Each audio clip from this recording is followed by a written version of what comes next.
ಒಂದ್ ಕಡೆ ದೇವೇಗೌಡರು ಬಹಿರಂಗವಾಗಿ ಹೇಳ್ತಾ ಇದ್ದಾರೆ ಸ್ವತಂತ್ರವಾಗಿ ಸ್ಪರ್ಧೆ ಮಾಡ್ತೀವಿ ಅಂತ. ಆದ್ರೆ ಕುಮಾರಸ್ವಾಮಿ ಮತ್ತೆ ನಿಖಿಲ್ ಕುಮಾರಸ್ವಾಮಿ ಅದ್ರ ಬಗ್ಗೆ ಅಂತಿಮ ತೀರ್ಮಾನ ಆಗಿಲ್ಲ ಅಂತ ಹೇಳ್ತಾ ಇದ್ದಾರೆ. ಸ್ಥಳೀಯ ಸಂಸ್ಥೆ ಚುನಾವಣೆಯಲ್ಲಿ ಮೈತ್ರಿಯ ಗೊಂದಲ ಮುಂದುವರಿದಿದೆ. ಬಿಜೆಪಿ ಜೆಡಿಎಸ್ ನಡುವೆ ಮೈತ್ರಿ ಮುಂದುವರಿಯುತ್ತಾ ಕುಮಾರಸ್ವಾಮಿಗೆ ಗೊಂದಲ ಬಗೆಹರಿಸುವಂತ ಹೊಣೆಯನ್ನ ಕೊಡಲಾಗಿದೆಯಂತೆ. ಬಿಜೆಪಿ ಜೆಡಿಎಸ್ ನಡುವೆ ಸ್ಥಳೀಯ ಸಂಸ್ಥೆಗಳಲ್ಲೂ ಕೂಡ ಮೈತ್ರಿ ಮಾಡ್ಕೊಂಡು ಚುನಾವಣೆಯನ್ನ ಎದುರಿಸ್ತಾರಾ ಇಲ್ವಾ ಅಂತ. ಹಳೆ ಮೈಸೂರು ಭಾಗವೇ ಜೆಡಿಎಸ್ಗೆ ದೊಡ್ಡ ಬಲ ಇರುವಂಥದ್ದು, ಅದರ ಅಸ್ತಿತ್ವ ಕೂಡ ಇರುವಂಥದ್ದು. ಸ್ಥಳೀಯ ಮಟ್ಟದಲ್ಲಿ ಮೈತ್ರಿ ಬೇಡ ಅಂತ ಹೇಳಿದ್ರು ದೇವೇಗೌಡರು. ಬಿಜೆಪಿ ನಾಯಕರಿಂದಲೂ ಕೂಡ ಸ್ಪಷ್ಟವಾದಂಥ ಉತ್ತರ ಸಿಗ್ತಾ ಇಲ್ಲ. ಆದರೆ ಮಂಡ್ಯ ಹಾಸನ ಭಾಗದ ಬಿಜೆಪಿ ನಾಯಕರು ಬೇಡವೇ ಬೇಡ ಮೈತ್ರಿ ಅಂತ ಹೇಳ್ತಾ ಇದ್ದಾರೆ. ಹೈಕಮಾಂಡ್ನತ್ತ ಮುಖ ಮಾಡಿರುವಂಥದ್ದು ಬಿಜೆಪಿ, ಕಾರ್ಯಕರ್ತರಲ್ಲಿ ಮೂಡ್ತಾ ಇರುವಂಥದ್ದು ಗೊಂದಲ ಕುತೂಹಲವನ್ನು ಮೂಡಿಸಿದೆ ಲೋಕಲ್ ಮೈತ್ರಿಯ ಭವಿಷ್ಯ. ಇನ್ನು ಈ ಬಗ್ಗೆ ಜೆಡಿಎಸ್ ವರಿಷ್ಠ ದೇವೇಗೌಡರು ಮತ್ತು ಬಿಜೆಪಿ ರಾಜ್ಯಾಧ್ಯಕ್ಷ ವಿಜೇಂದ್ರ ಈ ಹಿಂದೆ ಮಾತನಾಡಿದ್ರಲ್ಲ, ಏನು ಮಾತನಾಡಿದ್ರು ಒಮ್ಮೆ ಕೇಳೋಣ. With NDA, we are going to election in Lok Sabha, in Legislative Assembly and Council. This is crystal clear. The local body election, municipality, city corporation, Jilla Panchayat, Taluk Panchayat, all the local body elections will go on our own, either Jilla Panchayat or Nagarapalika.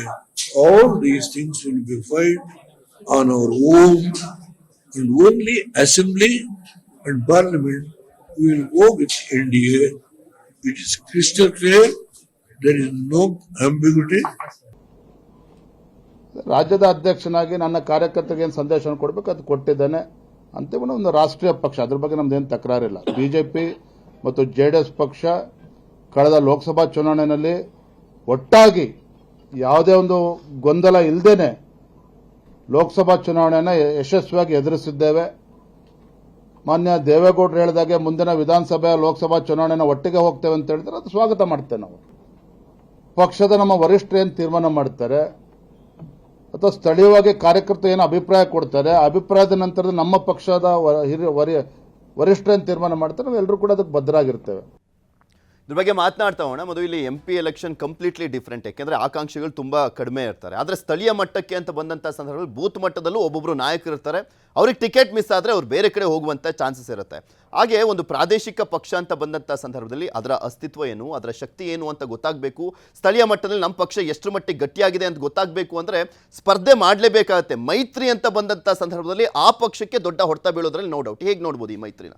Genuine challenges ಅಂತೂ ಸ್ಥಳೀಯವಾಗಿಯೂ ಕೂಡ ಮೈತ್ರಿ ಮಾಡ್ಕೊಂಡಂಥ ಸಂದರ್ಭದಲ್ಲಿ genuine challenges ಕಾಣಿಸ್ತಾ ಇದೆ. ಆ ಕಾರಣಕ್ಕೆ ದೇವೇಗೌಡರು, ಯಾವ ದೇವೇಗೌಡರು ಈಗ ಮೈತ್ರಿ ಇಲ್ಲ ಅಂತ ಹೇಳ್ತಾ ಇದ್ದಾರಲ್ಲ, ಅದೇ ದೇವೇಗೌಡರು ಮೈತ್ರಿಯ ಬಗ್ಗೆ ಅಂದರೆ ಸ್ಥಳೀಯ ಮಟ್ಟದಲ್ಲೂ ಕೂಡ ಮೈತ್ರಿಯ ಬಗ್ಗೆ ಮಾತನಾಡಿದಂಥದ್ದು ಮೊದಲಿಗರು ಇದೇ ದೇವೇಗೌಡರು. ಅದಾದ ಮೇಲೆ ಕೆಲವೇ ತಿಂಗಳಲ್ಲಿ ಸಿಕ್ಕಾಬಟ್ಟೆ ನೀರು ಹರಿದಿದೆ. ಮತ್ತು ಬಿಹಾರದ ಎಲೆಕ್ಷನ್ ಆಯಿತು. ಅದಾದ ಮೇಲೆ ಮತ್ತು ಇಲ್ಲಿ ಒಂದೆರಡು ಮೂರು ಪಟ್ಟಣ ಪಂಚಾಯಿತಿಗಳಿಗೆ ಬಂದಂಥ ರಿಸಲ್ಟ್ ಉಮೇದನ್ನು ನೋಡಿ, ಆ ಒಂದು ಉತ್ಸಾಹವನ್ನು ನೋಡಿ ವಿಜೇಂದ್ರ ಅವರು ಯಾವ ಲೆಕ್ಕಾಚಾರದಲ್ಲಿ ಆ ಒಂದು ಹೇಳಿಕೆಯನ್ನು ಕೊಟ್ಟರೋ ಗೊತ್ತಿಲ್ಲ, ಸ್ವತಂತ್ರವಾಗಿ ಅಧಿಕಾರಕ್ಕೆ ಇರುತ್ತೆ BJP ಅನ್ನುವಂಥ ಒಂದು ಮಾತನ್ನು ಹೇಳಿದಂಥ ಸಂದರ್ಭದಲ್ಲಿ ಅದಾದ ಮೇಲೆ ಸ್ವಲ್ಪ ಕದನಕಣ ಅಥವಾ ಒಟ್ಟಾರೆ ಸ್ಥಳೀಯ ರಾಜಕಾರಣದ ಚಿತ್ರಣ ಬದಲಾಗುವ ಸೂಚನೆಯನ್ನು JDS ಕಡೆಯಿಂದ ಕೊಟ್ಟರು. ಅದು ಕೂಡ HD ಕುಮಾರಸ್ವಾಮಿ ಹೇಳಿಕೆಯನ್ನು ಕೊಡಲಿಲ್ಲ. ದೇವೇಗೌಡರು ಅವರ ಒಂದು ಹೇಳಿಕೆಗೆ ವೆಯ್ಟೇಜ್ ಇರುತ್ತೆ ಮತ್ತು ಯಾರಿಗೆ ತಲುಪಬೇಕು ಅದು ತಲುಪುತ್ತೆ ದಿಲ್ಲಿಯ ಮಟ್ಟದವರೆಗೂ ಕೂಡ. ಯಾಕಂದರೆ ಮೈತ್ರಿ ಆಗೋದ್ರಿಂದ ಯಾರಿಗೆ ಲಾಭ ಮತ್ತು ಯಾರಿಗೆ ನಷ್ಟ ಮತ್ತು ಮೈತ್ರಿ ಯಾರಿಗೆ ಬೇಕು ಯಾರಿಗೆ ಬೇಡ ಈ ಎಲ್ಲ ಜಿಜ್ಞಾಸೆಗಳ ನಡುವೆ ಅವರವರದ್ದೇ ಆದಂಥ ವೈಯಕ್ತಿಕ ಲೆಕ್ಕಾಚಾರಗಳು ಹಿತಾಸಕ್ತಿಗಳು ಕೂಡ ಇರೋದ್ರಿಂದ ಈ ಒಂದು ಹೇಳಿಕೆ ಯಾರಿಗೆ ತಲುಪಬೇಕು ಅದನ್ನು ತಲುಪಿಸುವಂಥ ಪ್ರಯತ್ನವನ್ನು ದೇವೇಗೌಡರ ಬಾಯಲ್ಲಿ ಹೇಳಿಸೋ ಮೂಲಕ ಕುಮಾರಸ್ವಾಮಿ ಅವರು ಒಂದು ಜಾಣತನವನ್ನು ಮೆರೆದಿದ್ದಾರೆ. ಅವರು ಯಾವುದೇ ಸ್ಟೇಟ್ಮೆಂಟನ್ನು ಕೊಟ್ಟಿಲ್ಲ. ಅದಾದ ಮೇಲೆ ನೋಡಿ, ಯಾವ ವಿಜೇಂದ್ರ ಅವರು ಸ್ವತಂತ್ರ ಶಕ್ತಿ ಅಂತೆಲ್ಲ ಮಾತನಾಡಿದ್ರಲ್ಲ, ಅದೇ ವಿಜೇಂದ್ರ ಅವರನ್ನು ಪಕ್ಕದಲ್ಲಿ ಕೂರಿಸ್ಕೊಂಡು ಅಕ್ಕಪಕ್ಕ ಅಶೋಕು ಮತ್ತು ಮತ್ತೊಂದು ಕಡೆ ವಿಜೇಂದ್ರವನ್ನು ಕೂರಿಸ್ಕೊಂಡು ಜಂಟಿ ಸುದ್ದಿಗೋಷ್ಠಿಯನ್ನು ಮಾಡಲಾಯಿತು. ನರೇಗಾ ಮತ್ತೊಂದು ಮಗದೊಂದು ಸಾಂಕೇತಿಕವಾಗಿ ಬೇರೆ ಇರ್ಬೋದು, ಆದರೆ ಅದು ಕೊಟ್ಟಂಥ ಮೆಸೇಜ್ ಬೇರೆ ಇತ್ತು. ಅಂದರೆ ದೆಹಲಿಯ ಒಂದು ನಿರೀಕ್ಷೆಗಳು ಬೇರೆ ಇದೆ. ಸೊ ಇವರು ನಮ್ಮ ಜೊತೆ ಬಂದಿದ್ದಾರೆ, ಮೈತ್ರಿ ಧರ್ಮವನ್ನು ಪಾಲಿಸಬೇಕು, ಗೌರವಿಸಬೇಕು ಅನ್ನುವಂಥ ಒಂದು ಮೆಸೇಜನ್ನು ಸ್ಥಳೀಯ ನಾಯಕರಿಗೆ ಪರೋಕ್ಷವಾಗಿ ಕೊಟ್ಟಂತೆ ಅದರಲ್ಲಿ ಕಾಣಿಸ್ತಾ ಇತ್ತು. ಇಷ್ಟ ಇತ್ತೋ ಇರಲಿಲ್ವೋ ವಿಜೇಂದ್ರ ಅವರನ್ನು ಪಕ್ಕದಲ್ಲಿ ಕೂರಿಸಲಾಗಿತ್ತು, ಅವರು ಕೂಡ ಕೂತಿದ್ರು. ಸೊ ಸುದೀರ್ಘವಾಗಿ ಕುಮಾರಸ್ವಾಮಿ ಅವರು ಒಂದು ಸುದ್ದಿಗೋಷ್ಠಿಯನ್ನು ಮಾಡಿದ್ರು. ಸೊ ಅದರಲ್ಲೇ ಗೊತ್ತಾಗುತ್ತೆ ದೆಹಲಿಯ ಲೆಕ್ಕಾಚಾರಗಳೇನು ಅಂತ. ಇನ್ನು ಸ್ಥಳೀಯ ಲೆಕ್ಕಾಚಾರಗಳು ಈಗ ನೋಡಿ, ಯಶವಂತಪುರದಲ್ಲಿ ಜವರಾಯೇಗೌಡ ಅವ್ರದ್ದು ಕ್ಷೇತ್ರ JDS ಕ್ಷೇತ್ರ ಲೆಕ್ಕಾಚಾರ. ಅಲ್ಲಿ ರುದ್ರೇಶ್ ಅವರು ರಾಮನಗರದಿಂದ ಬಂದು ದೊಡ್ಡ ದೊಡ್ಡ ಹೋರ್ಡಿಂಗ್ಸ್ಗಳನ್ನು ಬ್ಯಾನರ್ಗಳನ್ನು ಹಾಕೊತಾರೆ ಯಾವುದೇ ಕಾರ್ಯಕ್ರಮ ಹಬ್ಬ ಹರಿದಿನ ಎಲ್ಲದಕ್ಕೂ. ಅದರ ಅರ್ಥ ಏನು? ಮತ್ತು ಅದಕ್ಕೂ ಮುಂಚಿತವಾಗಿ ಯಡಿಯೂರಪ್ಪನವರು ಇನ್ನೂ ಚುನಾವಣೆಯ ಒಂದು ಲವಲೇಶದ ಸೂಚನೆಯೂ ಇಲ್ಲ, 2.5 ವರ್ಷ ಇದೆ, ಅಷ್ಟು ಮುಂಚಿತವಾಗಿ ಯಶವಂತಪುರ ಈ ಸಲ BJPಗೆ ಅಂತ ಘೋಷಣೆಯನ್ನು ಮಾಡ್ತಾರೆ. ಅಂದರೆ ಈ ಏನು ಇಂಡಿಕೇಶನ್ನ ಮಾಡ್ತಾ ಇದೆ. ಸೊ ನಾಳೆ ನಾವು ಎಲ್ಲದಕ್ಕೂ ಕೂಡ ಸುಮ್ಮನೆ ಆಗಿಬಿಟ್ರೆ ಎಕ್ಸಿಸ್ಟೆನ್ಷಿಯಲ್ ಕ್ರೈಸಿಸ್ ಬರುತ್ತೆ. ಬರೀ ಸ್ಥಳೀಯ ಕಾರ್ಯಕರ್ತರಿಗೆ ಅಷ್ಟೇ ಅಲ್ಲ, ನೀವು ಹೇಳಿದಂತೆ ಅದು ಒಂದು ಫ್ಯಾಕ್ಚುಯಲ್ ಚಾಲೆಂಜಸ್ ಇದೆ. ಅಕಸ್ಮಾತ್ ಇಲ್ಲಿ ಏನು ನಿರೀಕ್ಷಿತರ ಅಥವಾ ನಿರೀಕ್ಷೆ ಇಟ್ಕೊಂಡಿರೋಂಥ ಟಿಕೆಟ್ ಆಕಾಂಕ್ಷಿತರ ಸಂಖ್ಯೆ ಜಾಸ್ತಿ ಇರೋದ್ರಿಂದ ಸಹಜವಾಗಿ JDS ಅಲ್ಲಿ ವಂಚಿತರು, ಮೈತ್ರಿ ಅನ್ನೋದು ಕ್ಲಿಯರ್ ಆಗಿಬಿಟ್ರೆ JDS ನಲ್ಲಿ ವಂಚಿತರನ್ನು ಈಸಿಯಾಗಿ ಕಾಂಗ್ರೆಸ್ ಕರೆದುಕೊಡುತ್ತೆ. ಅದು ಸ್ಥಾನಮಾನದ ಲೆಕ್ಕಾಚಾರವೇ ಇರ್ಬೋದು ಅಥವಾ ಆರ್ಥಿಕವಾಗಿ ಒಂದಷ್ಟು ಅವರನ್ನು ಭದ್ರಪಡಿಸುವಂಥ ಲೆಕ್ಕಾಚಾರ ಇರ್ಬೋದು, ಯಾವುದೇ ರೂಪದಲ್ಲಿ. ಸೊ ನಿಮಗಲ್ಲಿ ಎಕ್ಸಿಸ್ಟೆನ್ಸೇ ಇಲ್ಲಪ್ಪ, ಬಂದುಬಿಡಿ ಈ ಕಡೆ, ಮುಂದಿನ ದಿನಗಳಲ್ಲಿ ಇಲ್ಲಿನ ನಾಯಕತ್ವಕ್ಕೆ ಒಂದು ಭರವಸೆ ಇದೆ, ನಾವೇನೋ ಮಾಡ್ತೀವಿ ಅನ್ನೋ ರೀತಿ. ಸೊ ಹಳೆ ಮೈಸೂರಲ್ಲಿ 2-way ಫೈಟ್ ಆಗುತ್ತೆ, ಕ್ಲಿಯರ್ ಆಗುತ್ತೆ. ಸೊ ಯಾವ ತ್ರಿಕೋನ ಸ್ಪರ್ಧೆಯ ಕಾರಣಕ್ಕೆ JDSಗೆ ಅಸ್ತಿತ್ವ ಇದೆಯೋ, ಕಾಂಗ್ರೆಸ್ಗೆ ತಲೆನೋವು ಇದೆಯೋ, BJPಗೆ ಅನಿವಾರ್ಯತೆ ಇದೆಯೋ, ಇದೆಲ್ಲವೂ ಕೂಡ ಈಕ್ವೇಟ್ ಆಗಿಬಿಡುತ್ತೆ ಒಂದೇ ಸಲ. ಸೊ ಆ ಕಾರಣಕ್ಕೆ ಒಂದು ಸ್ಥಳೀಯವಾಗಿಯೂ ಕೂಡ ಜೆನ್ಯೂನ್ ಚಾಲೆಂಜಸ್ ಇರೋದ್ರ ಮೈಗ್ರೇಟ್ ಆಗ್ತಾರೆ, ಅದನ್ನು ಅವಾಯ್ಡ್ ಮಾಡ್ಬೋದು. ಮತ್ತು ಈಗ ಎಷ್ಟರ ಮಟ್ಟಿಗೆ ಶಕ್ತಿಯನ್ನು ಗಳಿಸ್ಕೋತೀವಿ ಸ್ಥಳೀಯವಾಗಿ ಸ್ವತಂತ್ರವಾಗಿ, ಅದರ ಆಧಾರದ ಮೇಲೆ ಮುಂದಿನ ವಿಧಾನಸಭಾ ಚುನಾವಣೆಯ ಟಿಕೆಟ್ ಹಂಚಿಕೆಯ ಚೌಕಾಸಿಗೆ ಕೂತಂಥ ಸಂದರ್ಭದಲ್ಲಿ ಒಂದು ಲೆಕ್ಕಾಚಾರ ಇರುತ್ತೆ. ಈಗ ಮೈತ್ರಿ ಆದರೂ ಕೂಡ ಉತ್ತರ ಕರ್ನಾಟಕದಲ್ಲೇನೋ JDS ಯಾವುದೇ ಒಂದು ಕೇಳುವಂಥ ಸ್ಟೇಕ್ಸನ್ನು ಇಟ್ಕೊಂಡಿಲ್ಲ, ಅದು ಕೇಳೋದು ಇಲ್ಲ, ಅದು ಪ್ರಾಕ್ಟಿಕಲ್ ರೀಸನ್. ವೇರಾಸ್ ನಿಮಗೆ ಹಳೆ ಮೈಸೂರಲ್ಲೂ ಕೂಡ ಇವರು ಜಾಸ್ತಿ ಒಂದು ಒತ್ತಡವನ್ನು ಹಾಕುವಂಥ ಪರಿಸ್ಥಿತಿಯನ್ನು ನಿರ್ಮಾಣ ಮಾಡ್ಕೋಬಾರ್ದು BJP ಕಡೆ. ಯಾಕಂದರೆ ಸ್ಥಳೀಯ ಸವಾಲುಗಳು ಬೇರೆ ಇದೆ.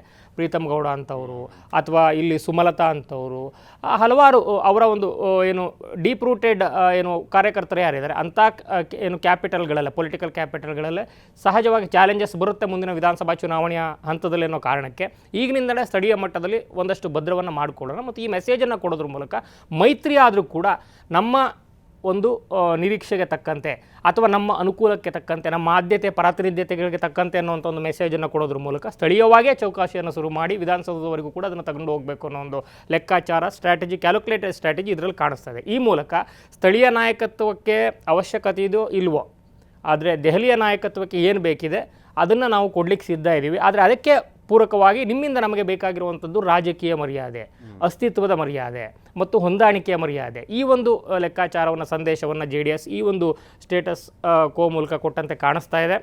ಅಂತಿಮವಾಗಿ ದೆಹಲಿಯ ವರಿಷ್ಠರು ಹೇಳಿದಂತೆ ಅಂತ ಹೇಳೋದ್ರ ಮೂಲಕ ಸೊ ಅವರು ಯಾವ ಒಂದು ಲೆಕ್ಕಾಚಾರ ನಾವು ಇಟ್ಕೊಂಡು ಹೇಳಿಕೆಗಳನ್ನು ಕೊಡ್ತಾ ಇದ್ದಾರಲ್ಲ, ಸ್ವತಂತ್ರ, ಶಕ್ತಿ, ಮತ್ತೊಂದು ಬಲ, ದೌರ್ಬಲ್ಯ, ಹಾಗೆ ಆ ಎಲ್ಲವನ್ನು ಕೂಡ ಅದೆಲ್ಲದಕ್ಕೂ ಕೂಡ ಬ್ರೇಕ್ ಹಾಕಿಸುವಂಥ ಪ್ರಯತ್ನ ಕಾಣಿಸ್ತಾ ಇದೆ. ಯಾಕಂದರೆ ಈ ಒಂದು JDSನ್ನು ಎಲ್ಲಿಯವರೆಗೆ ಮೈತ್ರಿಯಲ್ಲಿ ನಾವು ಸ್ಟ್ರಾಂಗ್ ಆಗಿ ಇಟ್ಕೋತೀವಿ ಅಲ್ಲಿವರೆಗೂ ಕೂಡ BJPಯ ನಾಯಕರುಗಳಿಗೆ, ಅದರಲ್ಲೂ ಕೂಡ ಬಹು ದೊಡ್ಡ ನಿರೀಕ್ಷೆಯನ್ನು ಇಟ್ಕೊಂಡಿರುವಂತಹ, ಮುಂದಿನ ದಿನಗಳ ಲೆಕ್ಕಾಚಾರವನ್ನು ಇಟ್ಕೊಂಡಿರುವಂಥ ವಿಜೇಂದ್ರ ಅಂತ ನಾಯಕತ್ವಕ್ಕೆ ತೊಂದರೆ ಆಗುತ್ತೆ ಅನ್ನೋ ಲೆಕ್ಕಾಚಾರ ಅವರೆಲ್ಲ ಇರೋದ್ರಿಂದ ಸೊ ಒಂದು ರೀತಿ JDS ಬಲವೂ ಹೌದು, ಬಲಹೀನತೆ ಹೌದು ಕೆಲವು BJPಯ ನಾಯಕರುಗಳಿಗೆ. ಆದರೆ ಮೈತ್ರಿ ಅನ್ನುವಂಥದ್ದು JDSಗೆ ಬಲವಾಗಿರೋದ್ರಿಂದ ಆ ಬಲವನ್ನು ಇಟ್ಕೊಂಡು ಕಾಂಗ್ರೆಸ್ಸನ್ನು ಎದುರಿಸುವಂಥ ಲೆಕ್ಕಾಚಾರವನ್ನು ಇದರಲ್ಲಿ ಕಾಣಿಸ್ತಾ ಇದೆ. ಪೃಥ್ವಿ ಪಟ್ಟರೆ ಇಲ್ಲಿ BJP JDS ಮೈತ್ರಿ ಅನ್ನುವಂಥದ್ದು ಮುಂದಿನ ದಿನಗಳಲ್ಲಿ JDS ಅವ್ರ ಜೊತೆನೆ ವಿಲೀನ ಆಗ್ಬಿಡ್ತಾರೆ ಅನ್ನುವಂಥದ್ದು ಬಗ್ಗೆನೂ ಕೂಡ ಚರ್ಚೆ ಆಗ್ತಾನೆ ಇದೆ. ಇದು ಒಂಥರ JDS ಕಾರ್ಯಕರ್ತರಲ್ಲಿ ಸ್ವತಃ ಸ್ಥಳೀಯವಾಗಿ ಗೊಂದಲ ಕೂಡ ಇರುವಂಥದ್ದು, ಏನಾಗ್ಬಿಡುತ್ತೋ ಏನೋ ಅಂತ. ಅದಕ್ಕೊಂದು ಉತ್ತರ ಕೊಡಬೇಕಾಗಿದೆ. ಮತ್ತೊಂದು ಕಡೆ ಅವ್ರು ನೆಕ್ಸ್ಟ್ MLA ಎಲೆಕ್ಷನ್ಗೆ ಬಾರ್ಗಿನ್ ಮಾಡಬೇಕು, ಈ ಕ್ಷೇತ್ರದಲ್ಲಿ ನಾವು ಸ್ಟ್ರಾಂಗ್ ಆಗಿದ್ದೀವಿ, ಸ್ಥಳೀಯ ಮಟ್ಟದಲ್ಲಿ ಇಷ್ಟೆಲ್ಲ ವೋಟ್ ಶೇರ್ ಇದೆ ಅನ್ನುವಂಥದ್ದನ್ನ ಹೇಳ್ಕೊಳ್ಬೇಕು ಅಂದರೆ ಅವ್ರು ಸ್ವತಂತ್ರವಾಗಿ ಸ್ಪರ್ಧೆ ಮಾಡಿದ್ರೆ ಮಾತ್ರ, ಇಲ್ಲಾಂದರೆ ನೋಡ್ರಿ ಅಲ್ಲಿ ಮಿಕ್ಸ್ ಆಗೋಗ್ಬಿಟ್ಟಿದೆ ಅಂತ ಅವ್ರು ಬಾರ್ಗಿನ್ ಮಾಡೋದಕ್ಕೂ ಕೂಡ ಕಷ್ಟ ಆಗುತ್ತೆ. ಹೇಗೆ ನೋಡ್ಬೋದು ಈ ಮೈತ್ರಿನ? ನಿಮಗೆ ಲೋಕಸಭೆ ಚುನಾವಣೆ ಮೈತ್ರಿ JDSನ್ನು ಉಳಿಸಿದೆ. ಎಲ್ಲೊಂದು ಕಡೆ JDSದ ಲೆಕ್ಕಾಚಾರದ ಪ್ರಕಾರ JDS ಎಲ್ಲ ಒಂದು ಸ್ಥಾನವನ್ನು ಮಾತ್ರ ಗೆಲ್ಲುತ್ತೆ ಅನ್ನೋ ಒಂದು ಲೆಕ್ಕಾಚಾರ ಇತ್ತು. ಕೋಲಾರದಲ್ಲಿ ಹಾಲಿ ಸಂಸದರಿದ್ದಂಥ ಜಾಗವನ್ನು ಬಿಟ್ಕೊಟ್ಟು JDS ಗೆದ್ದಿರ್ತಕ್ಕಂಥದ್ದು. ನಿಮಗೆ 18 ವಿಧಾನಸಭಾ ಸದಸ್ಯರಿರ್ತಕ್ಕಂಥ JDS ಮತ್ತು JDS ಒಂದು ಪ್ರಾದೇಶಿಕ ಪಕ್ಷವಾಗಿ JDSನ ಅಸ್ತಿತ್ವ ಕೂಡ ಮುಖ್ಯ. ಕಾರ್ಯಕರ್ತರು ಮತ್ತು ಸ್ಥಳೀಯ ನಾಯಕರಿಲ್ಲದೆ JDS ಬೆಳೀಲಿಕ್ಕೆ ಸಾಧ್ಯ ಇಲ್ಲ. ಮತ್ತು ಸ್ಥಳೀಯ ಮಟ್ಟದ ಚುನಾವಣೆಗಳಂತ ಹೇಳಿದ್ರೆ ಅದು ಕಾರ್ಯಕರ್ತರಿಗೆ ರಾಜಕೀಯವಾಗಿ ಒಂದು ಅವಕಾಶವಂತ ಸಿಗುವಂಥ ಅವಕಾಶವನ್ನು ಕೊಡುವಂಥ ಚುನಾವಣೆಗಳು.